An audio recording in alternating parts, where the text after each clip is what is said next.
To begin the test box microphone calibration, position each of the reference microphones 1 to 3 millimeters from and directly facing the center opening of the coupler microphone. You want them close but not touching. Once positioned, close the test box lid. From the test menu on the Verefit, choose Test Box and Calibration, link the left and right sides together in the middle, and click the Calibrate button to complete the test. To complete the probe microphone calibration, attach the probe tube to the probe microphone module, bending the probe so it can be placed between the posts on the reference microphone side of the module with the tip over the reference microphone opening. Hold the probe module up with the reference microphone facing the REM speaker. From the test menu on the Verefit, choose On-Ear and Calibration and click the Calibrate button. Complete for both left and right ears individually, ensuring the test is set up for the correct ear.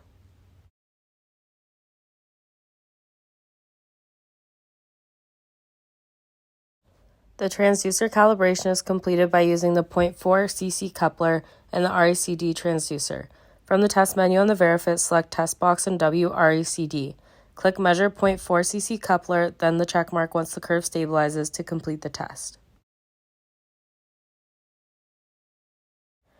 To choose which target you would like to use within the Verefit software, you can click on the audiometry section, which brings up this menu. From here, you can select the fitting rationale you would like to use. In this case, I've chosen NAL, NL2, as well as other various specifications. After entering your patient's audiogram into NOAA, you can transfer this information into the Verefit, also through the Audiometry tab. Access Audiometry and enter the audiogram accordingly, inputting air conduction thresholds, bone conduction thresholds, and uncomfortable loudness levels that you have measured during the hearing test.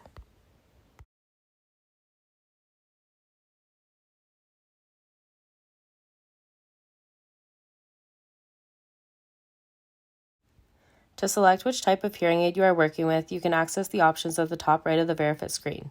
As you can see, I've chosen a right hearing aid and I can distinguish that it is occluded. The RECD measurement on ear is made with the probe microphone. Perform otoscopy and position the probe tube within 5 millimeters of the tympanic membrane using the bow and arrow method. Check placement using otoscopy and then confirm with the probe tube guide in the Verefit. Attach a foam tip to the RECD transducer and insert into your patient's ear, waiting for the foam tip to expand for a tight seal. In the Speechmap screen, choose Audiometry and enter the appropriate information required for RECD testing. This includes setting the HL transducer to insert in foam, RECD to measure, RECD coupling to foam tip, and establish whether you want to measure binaurally or not.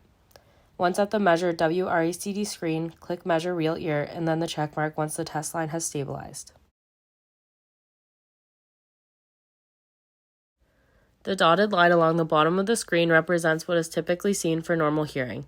The red or blue line shows your hearing loss thresholds, or the minimum volume you can hear at each of these sounds.